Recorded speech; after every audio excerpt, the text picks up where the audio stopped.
What's the difference between marketing and strategy? So some people use the word marketing to mean promotion.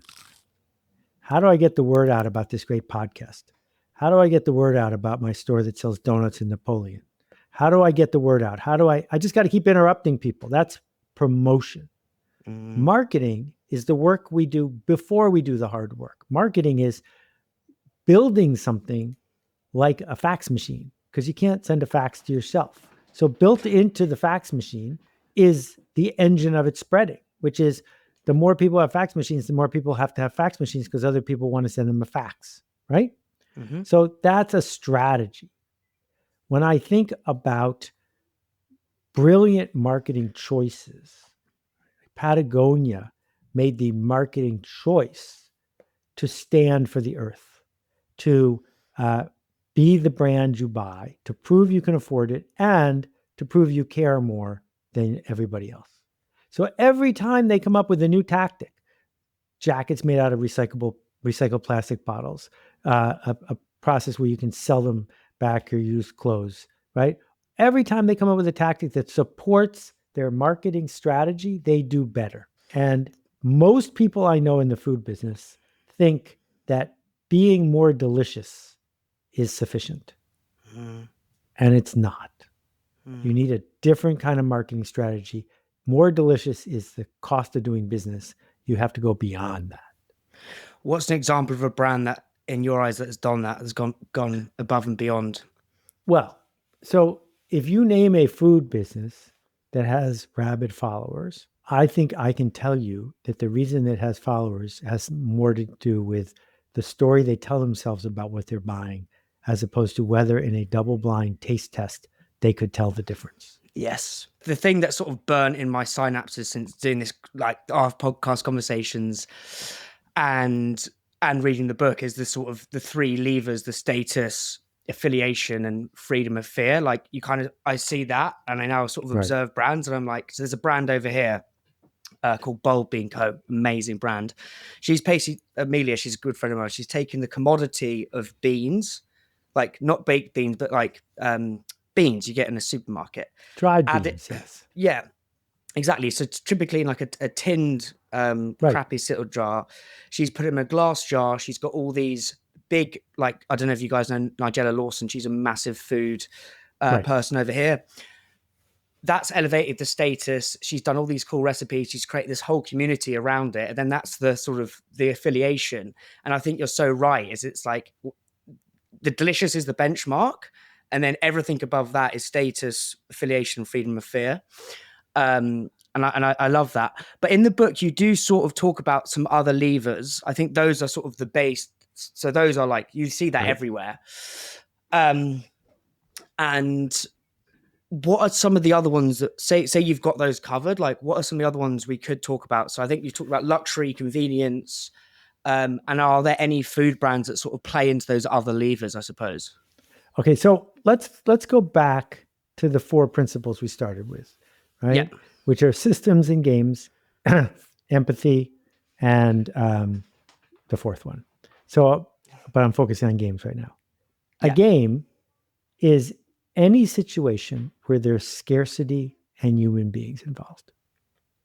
So if I need shelf space for my cola, Richard Branson has a problem, because Richard Branson says, in order for me to get Virgin on the shelf, I got to get Coke to give up some shelf space. It's a game, right? Okay. How do I make a move here so that the merchant who's between me and the customer will take some Coke off the shelf and put some Virgin in its place? That's a game.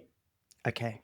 It is a game to figure out, leaving the distribution aside, how to get people to decide once a week to serve their family spaghetti instead of serving their family pork chops, because they're not going to serve them both. So let's do the spaghetti example because it's right on the top of my head. So if you grew up in the Northeast United States, you may be familiar with a brand of pasta called Prince.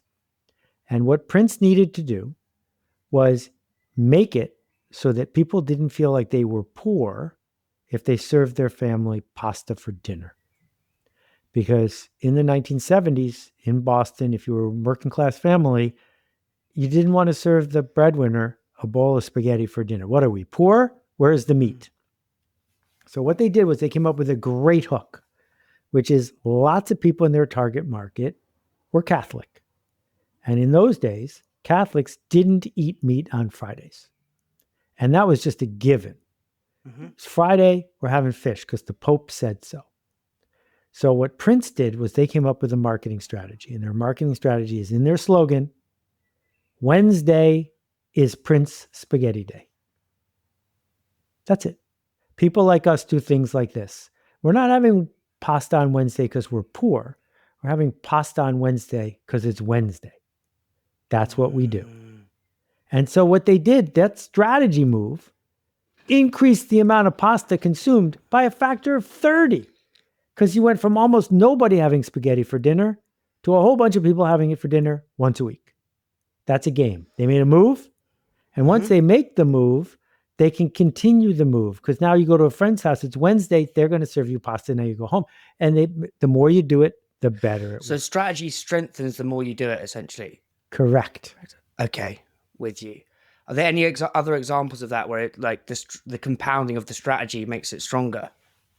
Well, so let's just understand that tactics can be exhausted pretty easily. Spamming people, hustling people, the more you do it, the worse it works, right?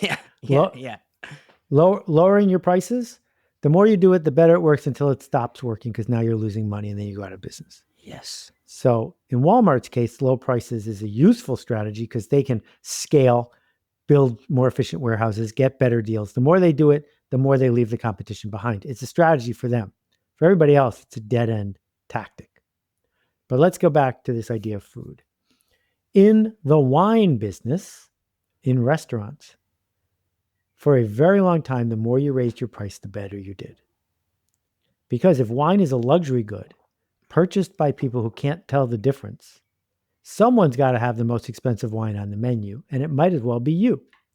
And if you keep defending your position as the highest status, most expensive wine, like Rothschild or whatever, you can live with that for a very long time. Right? If we think about Rolex, which makes billions and billions and billions of dollars, selling something that does not keep time as well as the thing on my wrist or yours, what are they selling? Well, they have to spend hundreds of millions of dollars on partnerships and promotion to keep their status as the one who wins that category. And if you're going to make a run at them, you better be prepared to outspend them. Because coming in second isn't going to do you any good. You don't want to have to apologize to your girlfriend for not buying the ring at Tiffany's, right? Tiffany's is where you buy the ring because then you don't have to apologize for it. If you got a better deal or a better diamond, it doesn't matter. You have to explain it. You don't want to explain it. Just go with the one who has the strategy that's working. And then in terms of those other levers, so you got the status, the affiliation, freedom of fear. What would you say that two of those are, or some of those are?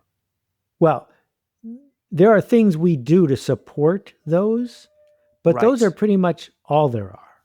Right? So, convenience. Convenience, if you can win, is terrific because it gives me time to spend on things I'm afraid of. It gives me time to invest in the other things that I care about. So, but convenient brands aren't beloved brands. They're just brands that might do a lot of sales. But if you want to build something like Costco, would Costco be convenience because you're getting it in loads of bulk, so you're not having to... or even just getting an end cap for your brand of bottled water at the supermarket. People grabbed it because they could see it, not because it's one they would go out of their way to get. With you. Right? So that if you can figure out how to add convenience to what you're doing, it's a plus. But convenience alone doesn't build you something for the ages. Espressos is sponsored by Supply Chain Software Gurus Unleashed. It talks to your e-com and accounting software. It's helped islands cut admin time in half, get granular clarity on your margins, know where your stock is, don't miss availability. Brands like Candy Kittens, Tiny Rebel, and Trip all use Unleashed, and so should you.